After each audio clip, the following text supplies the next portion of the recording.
Saludos, inversores sistemáticos. En el anterior vídeo hablamos de esa interesantísima charla entre Stanley Druckenmiller y el CEO del Fondo Soberano Noruego. Ahondaremos más en ese escenario apocalíptico del que nos hablaba Stanley Druckenmiller. Ese escenario que podría llevar al S&P 500 perfectamente a una caída del 50% con respecto a los niveles actuales. Porque claro, la gran pregunta es ¿qué puede pasar si la Fed se equivoca? Y nos vamos a un escenario parecido al de los años 70, con una inflación desbocada. Así que vamos a verlo.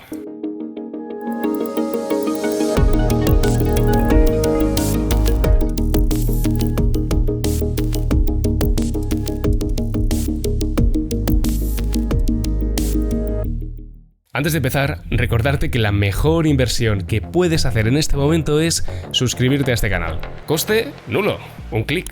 Oportunidad, sumarte al canal en habla hispana más grande en cuanto a inversión cuantitativa y value investing. Recordando el vídeo anterior, las conclusiones principales de Stanley Druckenmiller sobre cómo ve la economía para los siguientes meses y las siguientes décadas son las siguientes.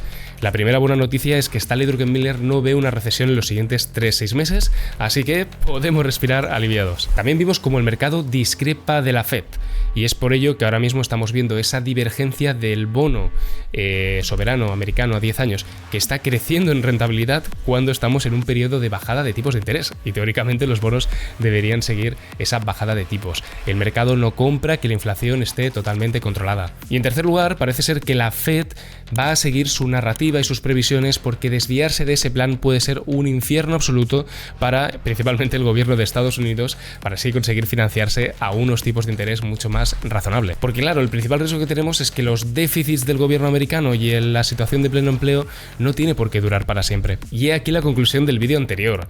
Si la Fed se equivoca en su plan, podríamos caer perfectamente un 50% en el S&P 500. Y es que el bono americano en el 6-7%, como nos dice Stanley Druckenmiller, sería un auténtico infierno para la renta variable. Porque al final, por un lado tenemos una renta variable a 30 veces beneficio, que esto si hacéis 1 partido 30 es un earning yield del 3,33% versus un 7% libre de riesgo. La renta fija libre de riesgo es el canto de sirenas, y los inversores que estamos en bolsa al final estamos siempre escuchando ese canto de sirenas, y muchos nos tienen que atar al mástil para que no acabemos comprando el bono y vendiendo acciones. Y es que Stanley Druckenmiller no simplemente cuñadea, sino que está apostando en corto a día de hoy en el TLT, que es el ETF justamente de la deuda soberana de Estados Unidos a 20 años, y actualmente ya le ha sacado una rentabilidad del 10% a su short, porque se puso a shortear en el minuto cero que la Fed en septiembre empezó a bajar los tipos de interés. Y por lo que respecta a la bolsa, para Stanley Druckenmiller ahora no es un semáforo rojo clarísimo, porque ve que todavía le queda fuelle a la burbuja de la inteligencia artificial, y esto puede seguir unos meses más.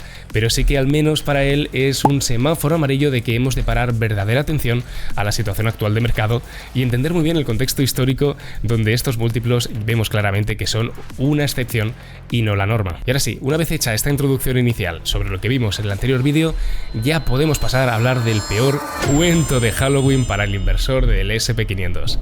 Perdone, ¿pero quién se cree que es? Su peor pesadilla. Si la Fed se equivoca, ¿a dónde vamos exactamente? Vamos a coger las ideas macro de las que nos hablaba Stanley Druckenmiller y resumirla en 4 bullet points. Stanley Druckenmiller, por ejemplo, prevé que la inflación esté en el rango del 4% y no en ese rango del 2% que la Fed nos estaba diciendo. Primera discrepancia. En segundo lugar, lo que ve Stanley Druckenmiller es que la Fed tendrá que mantener los tipos de interés en el 5% para poder mantener la inflación bajo control, si ese es el verdadero deseo de la Fed. Entonces, dado ese escenario, lo que ve razonable Stanley Druckenmiller es que el bono libre de riesgo del mercado americano se estabilice en el rango del 6%. Acordaos de esa suma del 2% del crecimiento del PIB real más ese 4% de inflación que nos habla Stanley. Eso situaría el bono libre de riesgo en un rango del 6-7%. Y si eso ocurre, el retorno en bolsa va a caer dramáticamente. Claro, entonces vamos a hablar de la primera hipótesis de todas. ¿Qué probabilidades hay de que la Fed se equivoque? Pues bueno, la verdad que la hemeroteca es bastante triste para la Fed, y no hace falta irse muy lejos para ver previsiones verdaderamente desorbitadas que no se acabaron cumpliendo para la Fed. Porque el gran problema que tenemos con la Fed es que siempre hace previsiones muy suaves, como vais a ver a continuación. Y es que si miramos las proyecciones en diciembre de 2020, pasado el COVID, mirad qué pensaba la Fed con Jerome Powell al cargo. Aquí lo que podéis ver son los niveles de inflación previstos, y veis como ellos, después del COVID del año 2020 y de darle a la impresora como si no hubiera un mañana para reactivar la economía, veis como ellos proyectaban una inflación que no superaría el 2%. Como veis, la Fed siempre tiene proyecciones lineales súper estables. Ni por asomo vemos la inflación acumulada de más del 20% que hemos tenido. Si prácticamente parece que tenemos deflación. Sus proyecciones eran de un 2% y que nada le pasaría a la inflación. Y el plan con los tipos de interés era el que veis aquí en pantalla. Como veis, estaban apostando a que los tipos de interés estarían cercanos a cero durante unos años y en el largo plazo, ya si eso, lo volvemos a subir al 2,5%. Vamos, que han fallado más que una escopeta de feria. Y la triste realidad, hemos tenido inflaciones acumuladas del 20% y anualmente de incluso niveles del 9-10%. Y también en el mismo periodo hemos visto a la Reserva Federal subir los tipos de interés hasta el 5,5% cuando habéis visto que en sus previsiones no estaba en los planes subir los tipos de interés a corto plazo. Y aún así tenemos las proyecciones de la Fed de que seguirán bajando los tipos de interés. Y es por eso que el mercado desconfía diametralmente de la Fed. Y a día de hoy, después de la bajada de tipos, como podéis ver en pantalla, la rentabilidad del bono americano a 10 años ha empezado a subir, divergiendo con la bajada de tipos que está produciendo la Reserva Federal. Pero vamos a ver, ¿cuándo fue la última vez que el bono soberano se nos puso en el rango del 7%? Si hacemos memoria, veréis que en la década de los 90 tuvimos una situación realmente similar. Así que históricamente es totalmente factible que podamos volver a esos niveles promedios, ya que tal vez simplemente estemos revirtiendo un escenario normal de la bolsa donde el bono soberano no está en el 0% ni en el 1% como estábamos acostumbrados y está en niveles más estables. Es por ello que, por ejemplo, nosotros en Systematic Value Investing siempre hemos considerado como una rentabilidad aceptable del bono americano no más de un 4%. No nos gusta valorar empresas por debajo de ese 4% histórico. Y aquí viene el susto de Halloween. No. Wait. Una rentabilidad del bono en el 7% es un auténtico jarro de agua fría para los mercados. Y es que, como veis en la gráfica, lo más normal es que cuando los tipos de interés están en mínimos históricos, las acciones estén también en máximos históricos. En el siguiente gráfico estáis viendo el PER ajustado por ciclos del S&P 500. Y como veis, estamos en un pico solo sobrepasado por el pico de las .com. Incluso también estamos por encima del año 1929.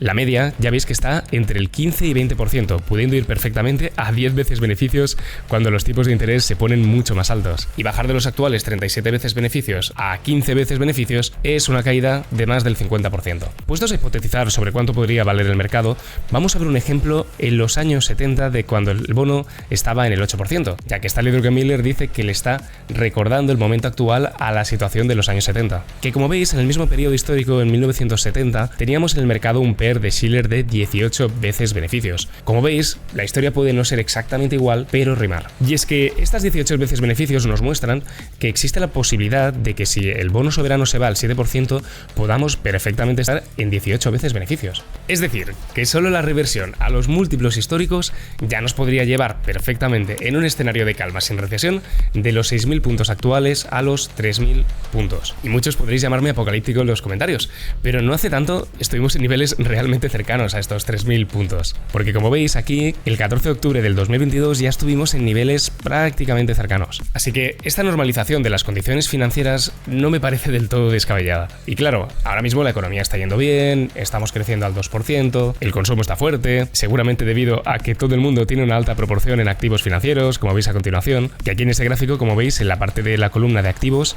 pues prácticamente el grosso de todos los activos que existen a día de hoy son activos financieros. Pero claro, en el hipotético de una recesión donde los beneficios corporativos caigan, no estamos hablando de simplemente revertir a la media, estamos hablando de mucho más.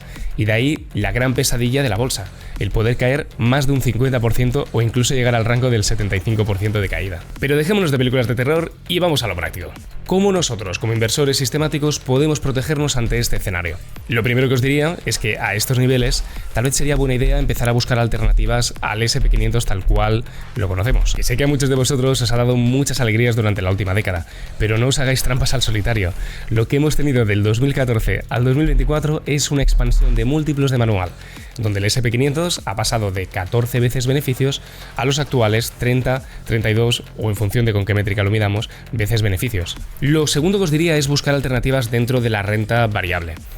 Una muy sencilla sería simplemente comprar el S&P 500 Equal Weight, que es simplemente el ejercicio de coger a todas las compañías del S&P 500 e invertir solo el 0,2%, ya hace que nos ahorremos el susto de estar invertidos en un 8% en Nvidia, que está a múltiplos salvajes, en un otro 8% en Apple, que también tiene unas valoraciones estratosféricas para una compañía que no crece a día de hoy, o por ejemplo también en Microsoft. Aunque comprando el SP500 Equal Weight seguiríamos con unos múltiplos de en torno a 24 veces beneficios. Otra alternativa que tenéis a vuestro alcance es la de buscar dentro del mundo pasivo índices que estén baratos y por ejemplo iros a mercados como Reino Unido, Europa, mercados emergentes o incluso el mercado chino si tenéis la valentía suficiente. No obstante, sé que para muchos que nos seguís queréis recetas sencillas, claras, y no estar buscando qué mercados ahora mismo están baratos desde un punto de vista pasivo. Moviéndonos al mundo activo, buscar buenas compañías a buenas valoraciones y en mercados internacionales ahora puede ser una muy buena apuesta. El gran problema que tiene esto es que hacer stock picking es una tarea realmente complicada para una persona que no se pueda dedicar profesionalmente o tenga el tiempo para hacer el seguimiento de todas estas empresas. Así que o vamos al mundo pasivo y buscamos ETFs que no estén a máximos a nivel de múltiplos, o bien vamos al mundo activo y buscamos empresas, holdings, fondos de inversión que nos hagan esa selección de las acciones que ahora podrían presentar una buena oportunidad. Y yo en fondos cotizados principalmente destacaría dos. O bien tenéis el fondo de Berkshire Hathaway de Warren Buffett, o bien fondos como por ejemplo Pershing Square Holding de Bill Ackman, que también cotiza en bolsa.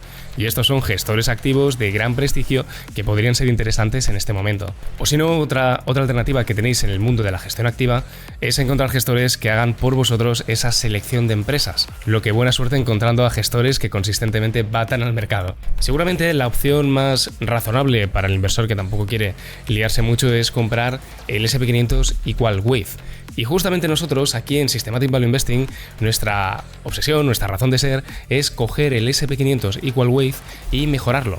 Y como veis en pantalla, llevamos desde abril del 2023 con una cuenta auditada en Interactive Brokers batiendo al índice por más del 14% a fecha de este vídeo. Os dejamos el link a la newsletter en el primer comentario del vídeo. Así que no olvidéis suscribiros para que podamos seguir haciendo vídeos como este. A los que estáis invertidos en el SP500 espero no haberos dado ningún infarto, pero hay que poner los datos sobre la mesa y enfrentarnos a la realidad. El riesgo del SP500 actual es real. Así que un saludo y hasta la próxima. Chao.